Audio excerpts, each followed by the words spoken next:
নমস্কার বন্ধুরা, আমি সঙ্গীতা। আমার নতুন একটা ব্লগে সবাইকে জানাই ওয়েলকাম। তো দেখো, সকালবেলা উঠে পড়েছি, উঠে অনেকটাই আগে উঠেছি। এখন কিন্তু ঘড়িতে বাজে 6:30। কেন বলো তো? আমার সকালবেলা উঠতে হয়, যেহেতু আমার এই সোনা পাপাটা রয়েছে সকালবেলায় স্কুল। তো ওর যেহেতু এখনও পর্যন্ত মর্নিং স্কুল হচ্ছে, তো সেই জন্য আমার অনেকটা সকালবেলা উঠতে হয়।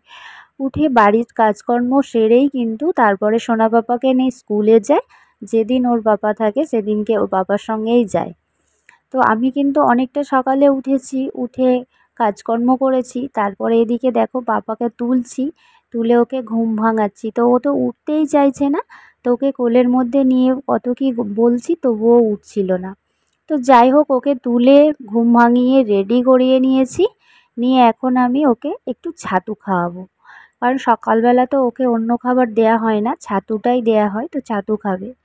তো এদিকে দেখো পাপাকে রেডি করে নিয়েছি, আর এদিকে দেখো তুমুল বৃষ্টি আরম্ভ হয়ে গেছে।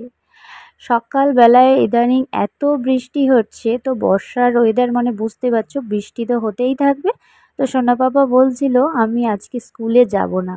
তা আমি বললাম বৃষ্টি তো হবেই বর্ষার দিনে, কিন্তু স্কুল তো কামাই করলে হবে। তো দেখো স্কুলে যাবার জন্য রেডি করি, আর এত বৃষ্টি।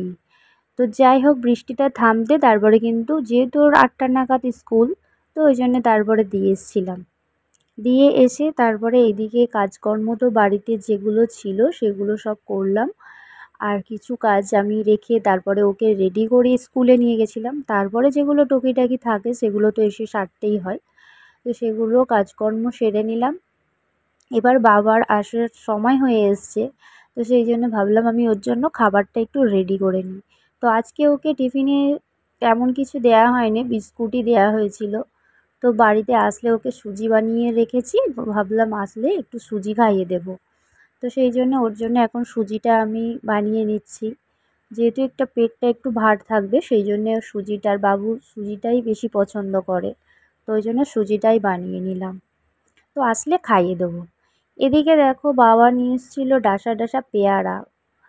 সবজি বাজারের সঙ্গে দেখো সকাল সকাল কিন্তু পেয়ারাও নিয়ে এসেছিলো। পেয়ারাগুলো বেশ মুচমুচে, খেতেও খুব সুন্দর হয়েছিল। তারপরে সবজি বাজারও সঙ্গে কিছু নিয়ে এসেছিলো। আর আমি এদিকে ভাবছিলাম বসে না থেকে সবজিগুলো যেগুলো আছে কেটেই নিই।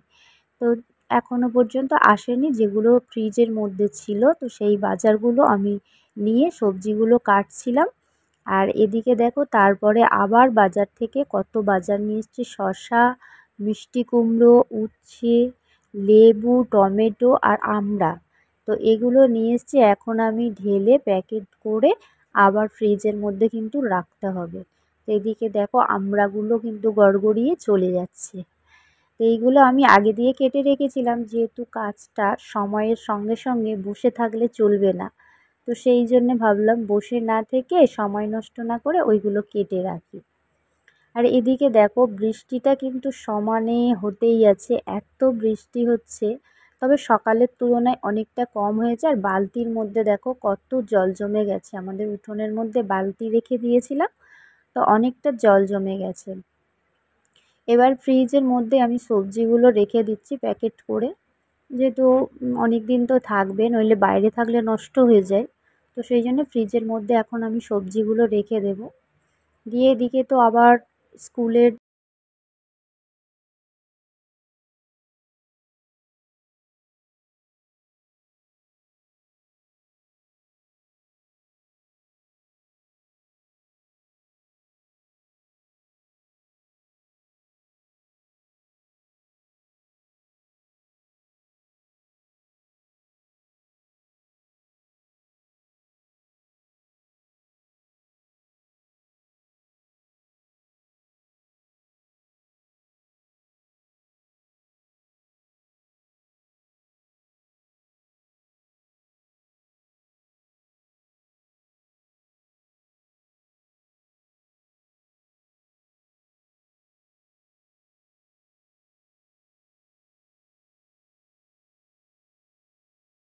তো ওদিকে তো বড়মশাই বাবুকে নিয়ে আসলো। আর এদিকে একটা দিক থেকে সুবিধা হয় কি, আমি যখন দিয়ে আসি তারপরে কিন্তু ও নাইট শিফট হলে ও আবার বাড়ি থেকে আসে, যখন এই মানে কাজে থেকে যখন আসে তারপরে বাবুকে নিয়ে আসে। তারপরে ও তো কিছু খায়নি, চলে গিয়েছিল আর বাবুকে আনতে। আর এদিকে দেখো আবার বলল যে চা বানাও। তো বাবার জন্য আর বরমশাইয়ের জন্য চা বানিয়েছিলাম, ওরা এখন টিফিনে চা আর মুড়ি খাবে। তো এটা বাবাকে দিয়ে দিলাম। আর এদিকে দেখো আমরা এখন মুড়ি মাখিয়েছি 1 গামলা। হ্যাঁ, একটা গামলাতে করেই মাখিয়েছি, 1 গামলা নয় যদিও। তো আমরা এখন 3 জনে মিলে মুড়ি খাবো। তো এই যে আমার থালার মধ্যে কিছু অল্পটা দিয়ে দিল, দিয়ে আমি মুড়ি খেয়ে নিলাম। আর ওদিকে ওরা বাবা ছেলে দুজনেই খাচ্ছে। আর সুজিটা বানিয়েছিলাম জানো তো বাবুর জন্য, তো ওকে সুজিটা খাওয়ানো হয়নি, কারণ ও সুজিটা খেতে চায়নি, ঠান্ডা হয়ে গিয়েছিল বলে তো খায়নি। ওদিকে মুড়ি খাচ্ছে আর আমি ভাবলাম তো চলো, আমারও তো টিফিনটা করা হয়নি, তো মুড়ি খাওয়া হয়ে গেছে, এবারে আমি রান্নাবান্নার দিকেই যাই। তো ওদিকে ভাতটা আমি চাপিয়ে দিয়ে গেছিলাম, গিয়ে মুড়ি খাচ্ছিলাম। তো যাই হোক, ভাতটা আমার কিন্তু হয়ে গেছে। আর এদিকে এখন আমি রান্নাবান্না করব। তো একটা জিনিস কি বলতো, কাজ না গুছিয়ে করলে কিন্তু, সময়ের কাজ সময় মতো না গুছিয়ে করলে একা হাতে কতটা যে দায়িত্ব নিয়ে কাজ করি সে কি বলবো। মানে এই যে সকাল থেকে 6:30 নাগাদ থেকে উঠেছি, 6টার সময়, যেহেতু এখন বাবুর মর্নিং স্কুল মানে আমার একটু আগে উঠতে হয় বললাম যে, তো সেই 6টা নাগাদ উঠেছি। তারপরে স্টেপ বাই স্টেপ কীভাবে গুছিয়ে কাজ করি সবটা হয়তো তোমাদের ক্যামেরার সামনে তুলে ধরি না, কিন্তু এই যে 12:30 পর্যন্ত আমাকে যে কতটা হ্যারাসমেন্ট হতে হয় কাজের জন্য। তারপরে এই যে বাবুর আবার স্কুল থাকে, এই যে দুটো মিলেমিশে সংসারের চাপ, আবার ছেলেকে স্কুল থেকে মানে স্কুলে নিয়ে যাওয়া, আবার যখন মর্নিং শিফট পড়ে তখন আমাকে আনতে যেতে হয়, অনেকটা চাপের হয়ে যায়। হ্যাঁ, তো স্টেপ বাই স্টেপ মানে এতটা এর মধ্যে কাজ করি কি বলবো আর তোমাদেরকে। তো যাই হোক, ওদিকে রান্না করতে করতে তারপরে ছেলে বায়না করছিল পেয়ারা মাখা খাবে। তো ওদের জন্য আবার পেয়ারা মাখা করলাম। তো এই যে দেখো পেয়ারা মাখা খাচ্ছে।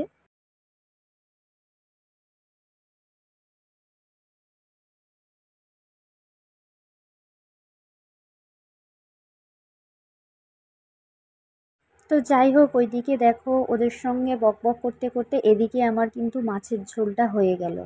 হ্যাঁ, তারপরে আজ তোমাদের সঙ্গে একটা কথা শেয়ার করছি।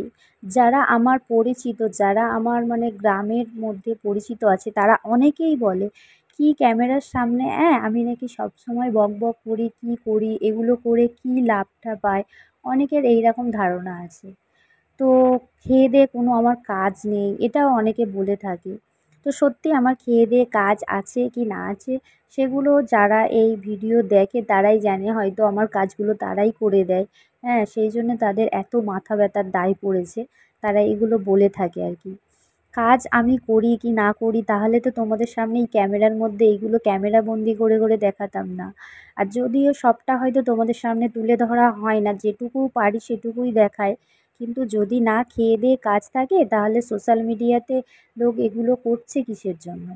খেয়ে দেয়ে নিশ্চয়ই কাজ আছে, নইলে কার হাতে সময় আছে বলো? এই যে কষ্ট করে ক্যামেরা সেট করে করে এই ভিডিওগুলো করা, তারপরে এডিটিং করা, এগুলোও কিন্তু একটা কষ্টের ব্যাপার আছে। যদি পারো তো তোমরাও করে দেখাতে পারো। একদিন করে দেখো, তারপরে বুঝবে যে কষ্ট আছে কি খেয়ে দেয়ে কাজ আছে না আছে। যত মানুষের তত কথা। তো যাই হোক, ওদের কথা নিয়ে কিন্তু আমি এটা ছাড়ছি না। বাড়ির লোকের যেখানে আমার সাপোর্ট আছে, সবার প্রথম আমার নিজের হাজব্যান্ড যেখানে আমাকে সাপোর্ট করে, তো আমার ভিডিও করতে বাধাটা কোথায়? তো ওদিকে ভাত বেড়েছিলাম দেখো বরমশাইকে খেতে দেবো বলে, তো ও তো উঠছিল না আর খেতেও চাইছিল না। তারপরে এক ঘুম খেয়ে দিয়ে এক ঘুম দেওয়ার পরে এবার ডিউটিতে যাবে বরমশাই। তো সেই জন্য আর কি নাইটে ডিউটির জন্যে আবার খাবার বানাচ্ছিলাম, কুমড়োর তরকারি আর রুটি। আর আজকের বিকালের ওয়েদারটা দেখো, একটু জানালা থেকে দেখালাম যে একদম ফ্রেশ, কিন্তু বেশ সুন্দর লাগছে। আর এখন ঘড়িতে কিন্তু 5:30টাই বাজে। তো বেশ ভালো লাগলো, ওয়েদারটা একদম পরিষ্কার হয়ে আছে।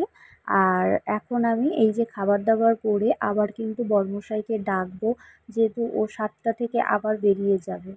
তো এই সারাদিনের এই সব কাজকর্ম নিয়ে আবার ছেলেকে পড়ানো নিয়ে সব কিছুই কিন্তু আমাকে একা হাতে সামলাতে হয়। তারপর আবার কিছু কিছু লোকের কাছে শুনতে হয় যে আমার খেয়ে দেয়ে কোনো কাজ নেই, আমি কেন এগুলো করি। যাই হোক, তাদের হয়তো আমার থেকে একটু বেশি কাজ, আমি হয়তো তাদের মতন গল্প দিতে পারি না, আড্ডা দিতে পারি না, এইটাই হয়তো আমার অপরাধ। হ্যাঁ, তো যাই হোক, বেশি কথা আর বাড়াবো না, আজকেকার মতন ভিডিওটা এই পর্যন্ত এন্ড করছি। সবাই খুব ভালো থেকো, টাটা, বাই। দেখা হচ্ছে নেক্সট